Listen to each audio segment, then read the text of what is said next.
So as a second generation builder developer, fourth generation realtor, I realized early on that real estate had a lot of intrinsic value to it. And even though I didn't fully understand it, I knew that that was going to be my path forward. Are you tired of trying to keep ahead in the rat race, only to have so much of your hard-earned money going to the tax collector? Equity doesn't pay the bills. Retirement savings don't pay you now, and there are only 24 hours in a day to work. The only solution is passive income that pays you 24/7 now, not 40 years from now. From vetted investment opportunities to tax saving strategies. Let John guide you through all the confusion and take control of your financial life in pursuit of financial freedom. So sit back, relax, and welcome to the Wealth and Freedom Nexus.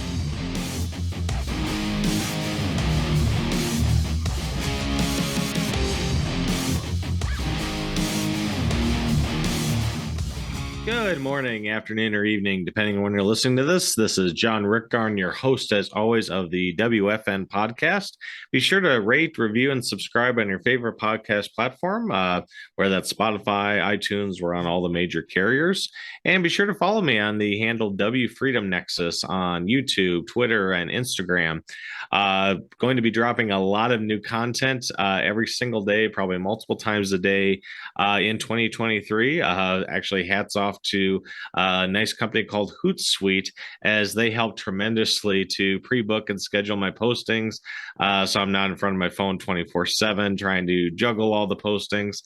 So if you're a fellow content creator, podcaster, social media influencer, whatever euphemism you go by, be sure to check out Hootsuite in the show notes. You can get a free 30-day trial to schedule your reels, your Instagram posts, etc., and also get analytics to see what's working and what's not.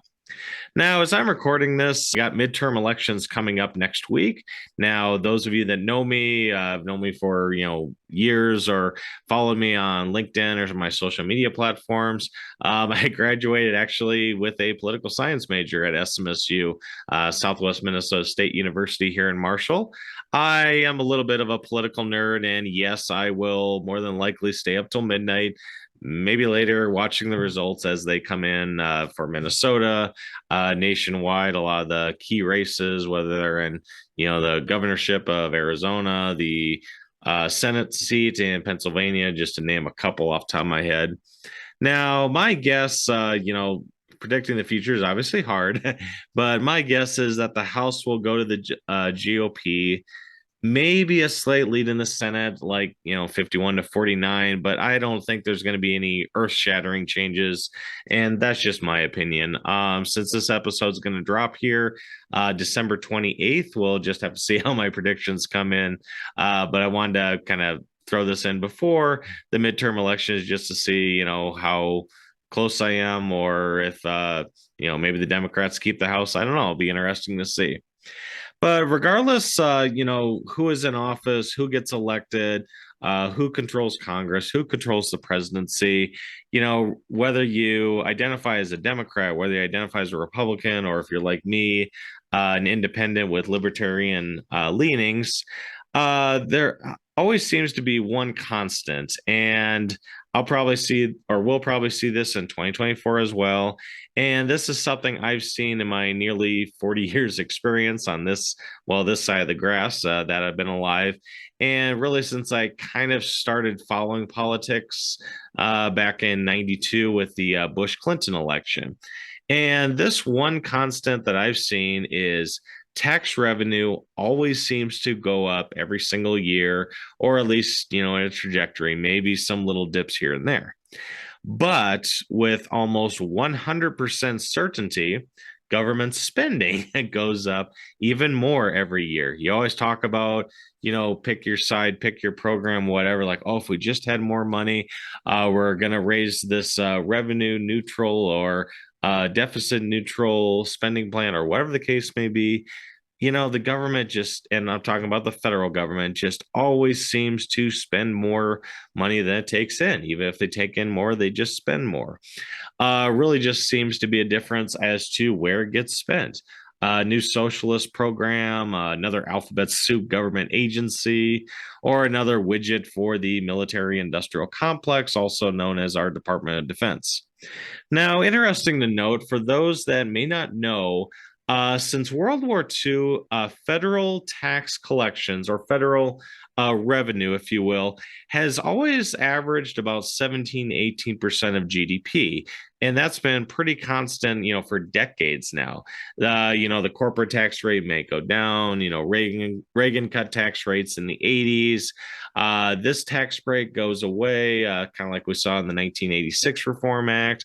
Later on, 3 decades later, the Tax Cuts and Jobs Act of 2017 comes into play. All these changes back and forth. But as a whole, pretty steadily, that has been the number and been the case for decades. But what hasn't made a lot of mention in the mainstream news, and I actually got a link to this in the show notes, this is direct from the Treasury, that for fiscal 2022, which just ended in September of this year, total federal revenue, tax collections, obviously, excise taxes, income taxes, capital gains taxes, take your pick, whatever revenue source. But the total revenue for the federal government was equal to 20% of GDP, or a gross domestic product, which is, actually pretty high compared to when you look at statistically average. Tax collections are up in 2022, or the fiscal year 2022 that just ended. They were up about 23% from the previous year. And we just ran another deficit. Now, Biden was, bragging, oh, we cut the deficit in half. Well, yes, but we're still, I can't remember now, 1.3, $1.4 trillion deficit that we had. As I'm recording this, we're at a $32 trillion national debt. This has just, compounded and exploded over the last couple decades. I mean, hell, when I was born, I don't think the total federal debt had cracked 1 trillion at that point. So this just goes to show, regardless of which party you lean to, which party you support, maybe you're apathetic to both parties, regardless of who is in power, the government still continues to collect more money over time through taxes, but politicians tend to spend it even faster and just need more money, and then it'll take care of all the problems. And we're just kind of fed this lie year after year after year, or election cycle after election cycle. So this might bring up a question. Well, what can you do about it? Now, you could pull a Wesley Snipes and just say, I'm not going to pay taxes, but you're going to find yourself, at a 12 by 10 cell, spend some jail time and probably some fines on top of that, unpaid taxes as well. Now, if you haven't checked out my website, wfreedomnexus.com. Otherwise, you can just use my last name, rickgarn.com, redirects you right there. There's a section titled Hack Your Tax that goes into detail of how you can legally reduce your taxes. And again, if you follow me on Instagram, you'll be seeing tax tips dropping every single week starting in 2023. There are many, many legal ways to reduce your taxes. And I specified that word legally. That is actually one of the cornerstones of the Wealth and Freedom Nexus. One thing that I've really tried to educate you, my listeners, on is tax saving strategies and tax planning strategies. Really, at the end of the day, it's not how much money you make, it is how much money you keep and how fast you can continue to grow that money, even in tax-free environments, and keep passing it down and creating generational wealth even. Now, as mentioned back in episode number 41 with David McKnight, which is still one of my top 5 most downloaded and watched podcasts of 2022, many have been sounding the alarm, including Dave McKnight, that for years this alarm bell has been going off, that tax rates essentially have to double for our country to stay solvent. This is not just to cover the deficits we have today and the deficits we've racked up in the past, like I mentioned before, the $31 trillion national debt, or $32 trillion, or maybe higher, depending on when you're listening to this. This is also for all our unfunded liabilities and unfunded obligations with Social Security, Medicare, and Medicaid. That's are in the hundreds of trillions, depending on who you talk to and how it's calculated.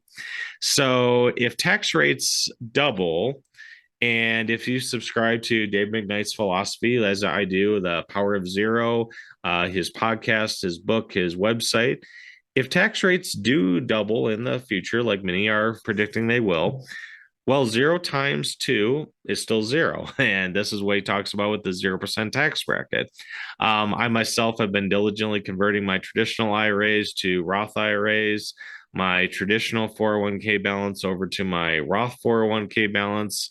I'm hoping to have all the heavy lifting, as Dave McKnight puts it, done by mid to late 2025. As I mentioned before in this podcast, come January 2026, one of the provisions of the Tax Cuts and Jobs Act of 2017 is the federal income tax brackets sunset to what they were previously.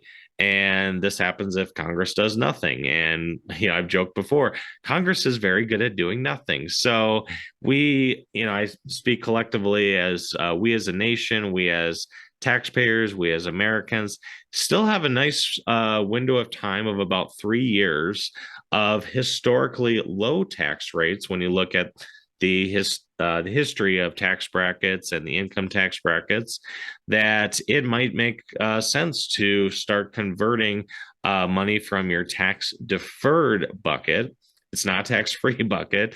Unfortunately, so many gurus talk about traditional IRAs as, saving on taxes and tax-free, yada, yada.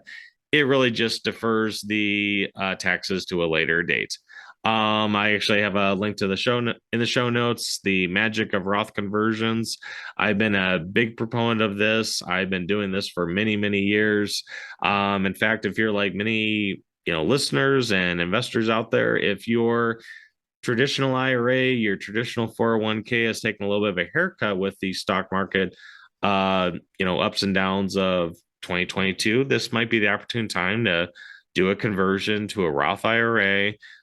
Pay the lower tax now and let that money grow tax-free or tax-free forever. As Amanda from Specialized IRA Services, now Specialized Trust, has said for years, and little tidbit, she'll be returning for another episode here coming up in February. So, like I said, this has just been one of many ways to legally reduce taxes, and another one of the strategies I share with all my listeners. And anytime there are tax strategies or tax saving strategies that I pick up or learn about or hear about from others, I'm try to be as diligent as I can to pass that knowledge along to you, because especially if you're in your teenage years, 20s or 30s, if you can start applying this knowledge earlier, that's just a larger compounded return you'll have years later. So with that, this actually brings me to the centerpiece of today's episode. So after much thought, I was kind of thinking, it's like, wow, what would be a really good episode for the end of the year as we close out 2022, start with 2023, and celebrate New Year's even, if you will, as this will drop on December 28th. And after much thought, I thought an episode centered around Puerto Rico would be best. Now, this is actually for a number of reasons. First off, while Puerto Rico is not a separate country, it is a territory of the United States. So a lot of the U.S. laws cover Puerto Rico, but there are actually additional benefits to being a Puerto Rican citizen. So you could say this is similar to a country spotlight series that I've done since August, covering Belize, Nicaragua, and Panama. And just as an upcoming teaser, soon to be released episodes on Cyprus and Cambodia as well, two other expat areas that many people can move to or have moved to lower their taxes and have a lower cost of living, but a higher standard of living. Now, in regards to Puerto Rico, if beaches, constant temperatures of around 80, 85 degrees, and being the headquarters of Bacardi Rum are enough for you to want to at least visit Puerto Rico, if not maybe take up residence there, there are also the tax benefits of Puerto Rico. Now, you could effectively lower your income tax down to between 0 and 4%. And again, this is perfectly legal.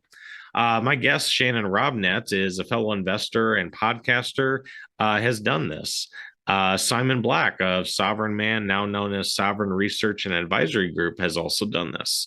And, I bet you actually didn't know David McKnight, Power of Zero person himself, also lives in Puerto Rico, moved from, I think it was Wisconsin, if I remember correctly, is headquartered in Puerto Rico and also enjoys the lower tax rates. Same with Peter Schiff and numerous others have made Puerto Rico their home. Puerto Rico also, just as a, on a personal side, really is a favorite of mine to visit. My wife and I have been to Puerto Rico 3 times. First time was actually when she was working at a different position at the university. It was a grant funded, drawing a blank here, I believe it was the TRIO program. And she was offered it was basically a seminar, and her boss gave her the choice of New Orleans or Puerto Rico. Well, gee, between the two, maybe about 20 seconds of debating, then my wife said, well, I think I want to go to Puerto Rico. And she asked, well, would you like to come with? And this was summer of 2010. I had to pay my own way, but since her plane ticket and the hotel room was already covered, I joined her down there for 10 days. She did have a fair amount of conferences and seminars to attend, so I spent a lot of time down by the pool and the beach. But definitely had a great time. Fell in love with the area, especially San Juan. Second time, I think was, I had to think here a second, 2014, I believe it was. I got to think here a second, don't take it back, 2013, December of 2013, excuse me. That was actually the second time that we visited Puerto Rico. We actually went to celebrate New Year's. So hence the timing of this airing right before New Year's. And funny story, the last time that we were in Puerto Rico was actually right before the COVID lockdowns. We actually flew out of Puerto Rico the day before the island shut down the airport. So obviously we didn't foresee the COVID lockdowns. COVID was in the news, but it was just kind of more or less of a flu at that point. But then when it went into lockdown mode, thankfully we had flown out the day before. And obviously, sure, for all you out there listening, there was quite the experience with the pandemic, so to speak. And finally, just as a couple other notes, Shannon and I talked quite a bit, not just about Puerto Rico and the tax savings, but also about syndications, some of the syndications he runs, real estate investing in general, and also the Idaho real estate market, which has really boomed just as much as Florida and Texas in the last 3 years, but hasn't really been as much in the mainstream news.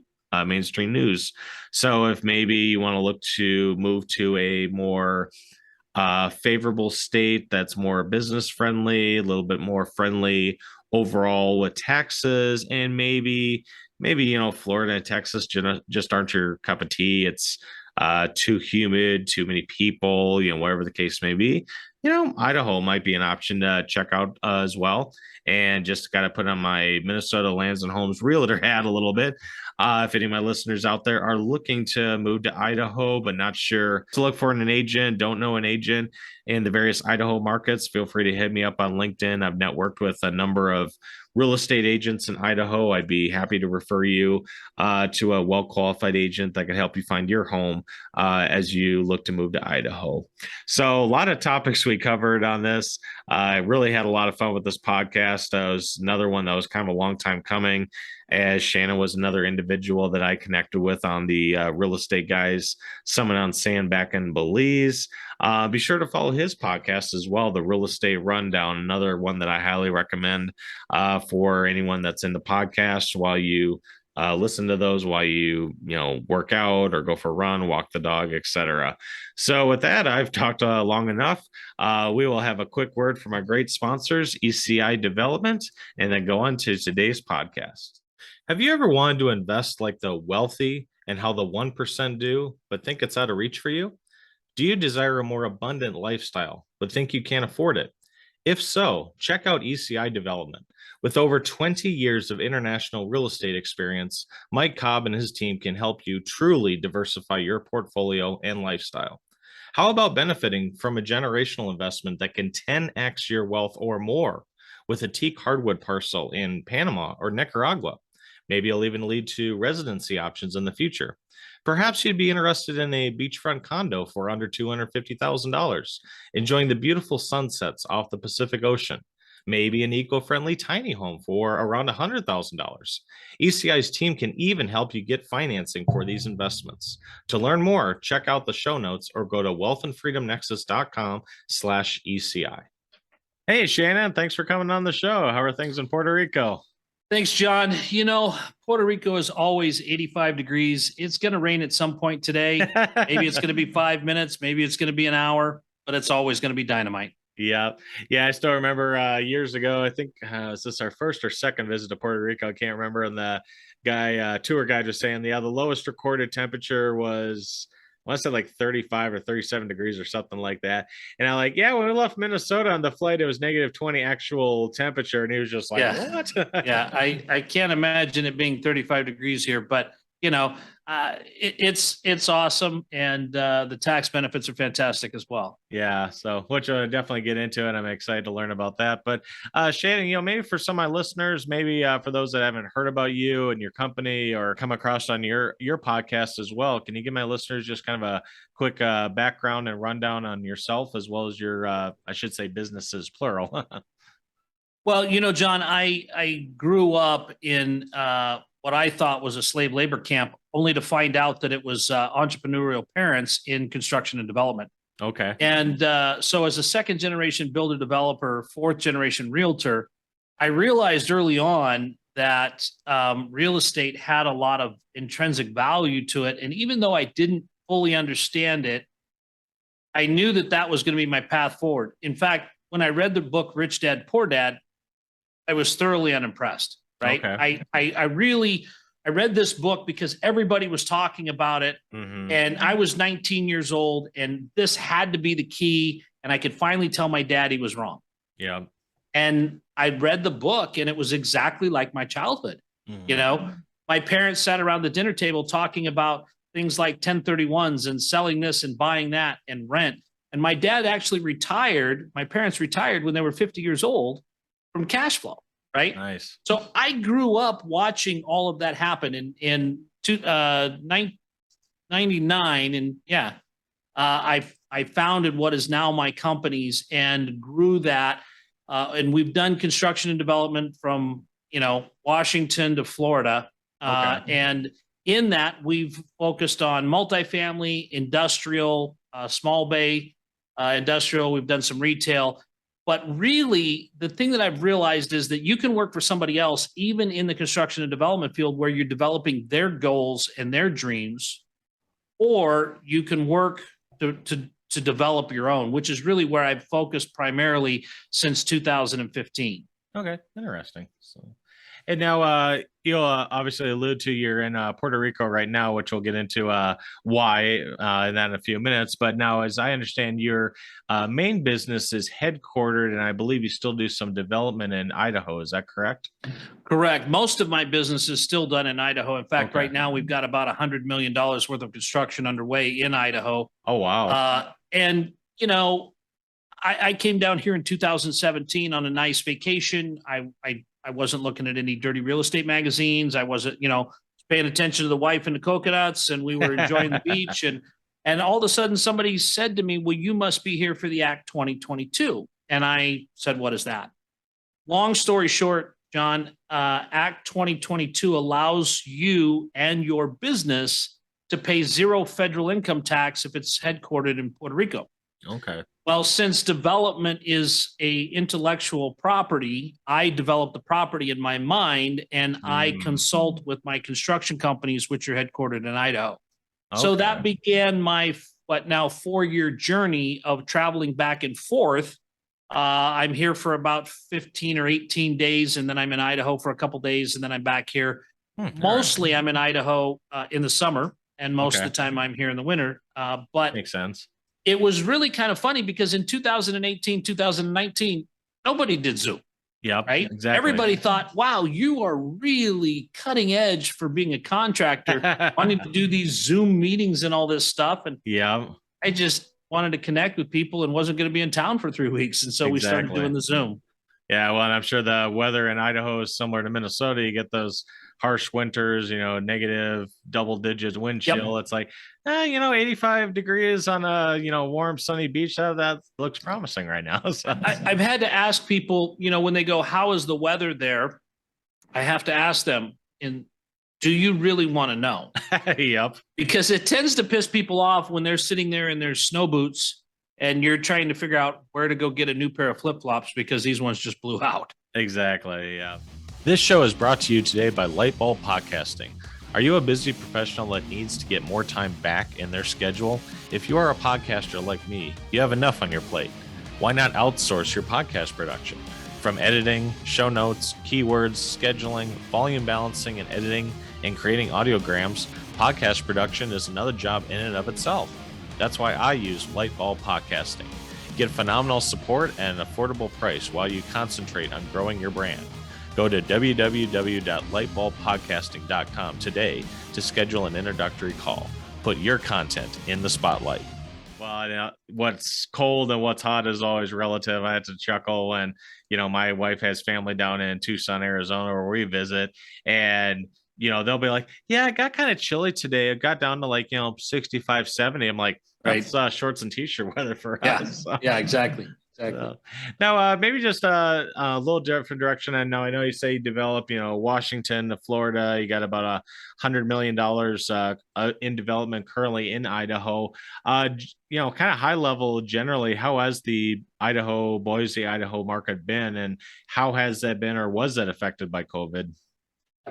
Idaho has always been a great market, even when we moved there in 1980, because it has a balanced budget. It's got landlord-friendly laws. It's always been a great business-strong environment. Even when we had, didn't matter what party was in office, we always had good, strong business fundamentals. Okay. And a balanced budget, right? So COVID shocked everybody. COVID hit everybody, but we were one of the major beneficiaries, like Florida, where people said, I'm not going to lock down in the San Francisco Bay Area. And we actually grew at a phenomenal rate during COVID. And we saw in Boise, our main city, we saw our income go from about $72,000 a year to $98,000 a year on average. So The reality was that was a huge boon for the economy, a huge boon for housing, but it was also pretty crippling because at the same time, everybody was buying things that they were looking at it compared to Palo Alto, California, and going, gosh, this house there would be 1.4 million. I could buy this for 700. Why not make it 750 and just make sure I get it? So we were starting to see these huge things ratchet up and escalate where we weren't really dealing with a lot of reality. So now that we see interest rates kicking back in, we're seeing some of this normalcy come back in where we've still had year over year, we're up 14%. Rents are up almost 20% year over year this year, and are up 75% housing price appreciation in the last 30 months, right? Wow. So we've seen some of the most tremendous growth in the nation. We've also seen some pullback a little bit, but it's now starting to be, what do the comps say on the rents and or the sales price? Not, the neighbor sold for 700, I want 750. And multiple offers, right? Yep. So it's really kind of coming back to a little bit more normal, but we have seen incredible growth during that time. We've exited a couple of projects. We just signed papers today on one, exited 104% in ROI in less than 20 months. So these are some of the things that we've been able to do because of that. And I would love to claim full responsibility for it, but all of the different things that are happening in the constraints in the marketplace have pushed us to this point. Sure. Well, you could just play the role of a politician. You could just say, "Hey, if it went right, it was all because of me. If Yeah. it went sideways, it was all his fault." Yeah. Well, the thing that I've always done is I've always, I've worked with a lot of people in my career, usually single check writers. And as I've gotten into syndication, I've always found that just being real and being humble, and I would love to do that, John. I know that there will come a time when I will drop the ball, when there will be something that happens. And if Sure. I'm constantly, in that mode of, oh, if it's great, it's me, where, we were positioned properly. We were in the right place when the fortunate things happen. It's kind of like I always tell my kids, you can't win the lottery if you don't buy the ticket. Sure. You can't win at real estate if you don't buy the house, and you definitely can't get paid if you don't show up at work. Exactly. Oh, makes sense.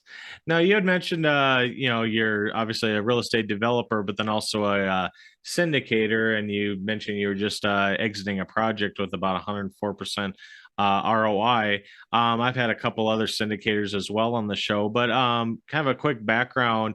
How long have you been syndicating? Can anyone invest alongside you, or is it solely 506C? And how's that work? So, I did my first syndication. It's funny. I learned how to syndicate from a guy who came out of Hollywood. And long story on how I met him. But for the longest period of time, even way before the CARES Act, syndications were how they raised money for movies in Hollywood.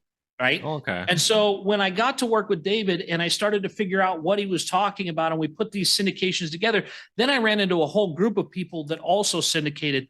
But I started my first syndication was about 30 months ago.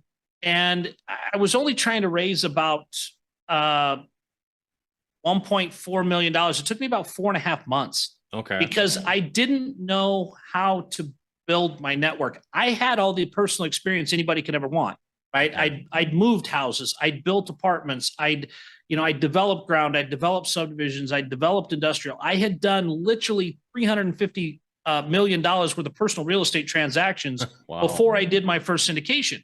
Okay. So it wasn't new to me. What was new to me was the format of how to raise the funds. So fast forward, that was 30 months ago. We've raised about $51 million since, and have added about another $120 million in assets to our portfolio, have exited 2 projects, getting ready to look at a third exit. And all of them have been in the 40s at a minimum. And this last one was a 62.5% annual return. Wow. It's definitely impressive. And at the time of this recording and through 2022, we've had shall we say, a bit of a roller coaster on the stock market. And if you were all in on I don't know, Netflix, so it's kind of like a death plunge, shall we say. or even Zoom, right? Yeah, Zoom exactly. started out COVID really, really strong, not doing so great now, right? Yeah, or a good old Peloton stock. I keep wondering when they're not going to completely just go belly up. It's like, they put an iPad on an exercise bike and found a way to sell it for 100% markup. And who knows? So now switching back, and you already mentioned with the some of the tax benefits of Puerto Rico when you moved there. Would you say you were down there for vacation in 2017? Was it just the climate that kind of started the conversation, or was it was totally the tax benefits? Totally taxes. Okay. Yeah. I mean, when you can completely eliminate your federal tax bill, which is your largest tax bill, right? And you can do it in a way that makes sense for you, and that requires you to spend a majority of your time in a fantastic location, right? I mean, let's not argue. I don't know that I would have done it if it was Antarctica. Sure. Right. Understandable. But there's not too many places I wouldn't live to eliminate a 30% tax burden. And we had a couple of pretty big exits that I didn't have to worry about 1031s or any rollovers or anything like that, which made it phenomenal for my investors because I was able to give them all of the depreciation. Nice. Right. So they were able to take all of the tax goodies in there that I didn't have to. Okay. So then kind of like simple numbers. And I mean, I can't speak to, what Idaho's state tax rates and 6%. 6%. Okay. So it's less than Minnesota's here, but maybe just high level, so you're looking at 36%, pull in, let's just even say $1 million gross. You're looking at what, $350,000, $400,000 to the government. moving to Puerto Rico, then you're at 0%, or I think it's 4% if it's structured as a dividend. But regardless, it's quite a savings. Right. So it depending on exactly whether it's you or your business, you're correct. So let's just say that of that 300, you saved half of it. Okay. Because you're going to have a cost of living there. You're going to have a cost of living here. Let's just say that we squandered some of it and we did some nice things. At the end of the day, you're still looking at a massive tax savings that you can then employ.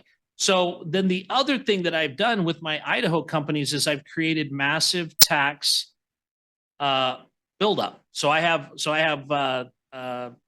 tax deductions that I'm not using. Oh, sure. That when I move back to Idaho, I will begin to use those because they have continued to add up. They've continued to pile up. So it's always been kind of a, it's never been a forever home, but it has been a place that I've run my business from for 4 years. Oh, cool. Yeah, I think in Grandma tax accountant, I know you're not either, but I think that's suspended losses, if I remember correctly from the tax terminology. So yeah, I guess so. I have a really great group that does that kind of stuff for me, so I don't have to use the wrong terms. Yeah, we hire people smarter than us to take care of that stuff and deal with Uncle Sam. So now, obviously, I've been to Puerto Rico myself 3 times. We were there. So they actually celebrated New Year's for I kind of joked with my wife, it was our 10.5-year anniversary, because our anniversary is in June. It's like, well, why go someplace warm? When it's warm in Minnesota, let's go when it's in the wintertime. Now, Puerto Rico, tax benefits, great scenery, weather, etc. On the flip side of that, is there anything like, say, someone was looking to move to Puerto Rico, that are maybe some cons or some things that they should think about that maybe they miss in the States? Well, I mean, there's always a con to everything, right? I mean, people say to me all the time, "Oh, it must be nice living there," and my comeback is, if you had to eat vanilla ice cream every day, it'd get old. Yeah. Right. So the fact that I literally live 300 steps to the beach, but there are things that aren't the same. I've relocated my life and my business away from everything I've known for 40 years. I'm relocated into a place that's not entirely bilingual, and I'm not either. Okay. So it creates some difficulties there. But there's other reasons why you would want to really think this through before you did it and make sure that you had everything that was necessary. The other thing that happened shortly after I moved was they changed it from an Act 2022 to an Act 60, which was not as beneficial as what I have. Okay. So the tax decree that I operate under. So you're going to want to do your research. And definitely look at it. We're like you and I joked earlier, we're headed into hurricane season. Yeah. That's not something you have to worry about in Wisconsin. Exactly. We don't get hit with hurricanes in Idaho, right? Yeah. So there's definitely, as with everything, there's always a downside. And sometimes it takes 6 months. Sometimes it takes several years to figure out what that is. But I've definitely enjoyed my time here, but I do know that it is coming to a close. Gotcha. Makes sense. So, but if you're, like you said, whether it's short term or long term, you can enjoy the tax benefits. I mean, I'm sure that's absolutely added up into the 7 figures. And yeah, some people might say you're screwing over the government, but at the end of the day, you're doing exactly what the government wants. Well, and that's exactly right. Especially when you look at, I tend to look at the whole tax question and equation a lot like our friend Tom Wheelwright does, that these are incentives that are written for you as a guidebook, not as a penal code. And, exactly. Puerto Rico has we have left Puerto Rico as a commonwealth, and Puerto Rico has figured out how to bring in a lot of high net worth individuals that will buy a lot of things and pay a lot of local taxes that will stimulate their economy in a way. So they have taken advantage of the tax code to their benefit. And from there, I've just decided to join them. Yeah. Well, I think there's the old adage, a rising tide lifts all boats. If it helps, the high end earners, it eventually helps the lower end earners as well. So, on that note, and maybe you can speak, obviously, one of the many hats I wear is a real estate agent. And I know a couple agents down in the Puerto Rico area, but from the time you've moved to now, how is the real estate market in Puerto Rico? Is it still reasonably priced, or has that gone up quite a bit? Or, well, I mean, to give you an example, I mean, Puerto Rico's always on the tail end, right? Because people come spend their extra dollars here. I remember, John, as the market started to turn around in 2015, I remember seeing record numbers of people renewing their passports, right? Because they hadn't left the country in 10 years, right? I mean, 2008, really, the market started going down, 9, 10, 11, 12, 13, 14. Finally, people started to travel again, right? And so while we bottomed out in the States in about 12, they bottomed out here at about 16 or 17. Okay. So prices in the States have improved since the bottom by 100%. Prices here have improved about 65% and will continue to go up over the next couple of years. So I do know that prices are improving, but this is always on the outside because it is continually seen as the majority of Puerto Rico is seen as a vacation property place, not as somewhere that is continuing. And because Puerto Rico has not really invested a lot into their infrastructure, they're losing jobs to the States. Right. Well, I think, and not to get too political, but I remember years ago, there was like, I think they called it a 10-year recession in Puerto Rico. I think the government, kind of like what the U.S. government is doing here, but they just kept issuing more and more bonds. They had the debt pay for all these benefits. The island has gone through a bankruptcy. And then they defaulted. So So all right. Switching gears a little bit, Shannon, you're a fellow podcaster as well. Would you mind sharing a little bit about what your podcast is and how long you've been doing that? Well, I started doing my podcast because I didn't know how to get my story out and get my what I was doing that may be a little bit different, or how to interact with other people. And being a naturally shy person, I found it easier to look at a camera than it was to go to a meetup or go to other things. And so I started mine right before COVID hit. Okay. And I did it really as a lot of a challenge for me because I needed to grow my personal skill set and get outside of myself. The other thing that I did it for was because I wanted to build an audience, and I wanted to, the easiest way to do that was to tell other people's stories. Because, you and I could sit around and I could talk all about all the things about me. And in about 2.5, 3 hours, we're out, right? Yeah. We got it all out on the table. Whereas if you're looking at the pros and cons and the winning situations and the diverse culture that is in real estate and syndication, you can go on for months and months and weeks and years. And there's people out there like Whitney Sewell and Sam Wilson that do daily podcasts, and they've done, 2,000 episodes, and they're still coming up with new guests, right? Yeah. So I really kind of did it from that format, but I also didn't want to just focus on syndication. I wanted to look at real estate classes. Okay. So we could look at industrial, and we could look at multifamily, and we can look at crypto mining, and we can look at oil and gas, and we can really have a diverse ecosystem that showed all the different asset classes and really looked at being a real asset type investor. So as long as you're investing in cash flowing assets or tax beneficial assets, as long as you're doing certain things, you're able to get the kind of results that you're looking for that help both you and your investors. And so that's kind of really the lens that I've looked through with my podcast. Gotcha. Yeah, it makes sense. And I like the diversity aspect as well. I mean, I've had many diverse guests on my podcast. Many I've met down in Belize back in 2021, from the blockchain babe, Courtney, to yourself, as well as many others. So, Exactly. Well, as a final note, Shannon, again, I want to thank you for taking the time to be on my podcast. If anyone's interested in maybe reaching out, learning more about syndications, or maybe there's even a possibility to invest alongside you, what's the best way to reach out to you? Yeah, most of our syndications are 506B. So, we like to create a substantive relationship. We like to know about you. We want to understand what your goals are and then see if we're a fit. Okay. So the easiest way to do that is to send an email to connect@shannonrobnett.com. And then we'll begin that relationship. We'll begin to interact with you. We'll learn from you. I want to talk with you, right? Sure. I want to spend some time to understand what your goals are so that we're not in alignment. I don't I don't like the 506C because it's not as personal. Yeah, the 506B requires us to get to know each other. Exactly. Right? Yeah. So that's really connect at shannonrobnett.com is the easiest way to get a hold of me. All right. Sounds good. Yeah. And if you need a brief overview on syndications, 506C, 506B, feel free to check out my previous podcast with Mauricio.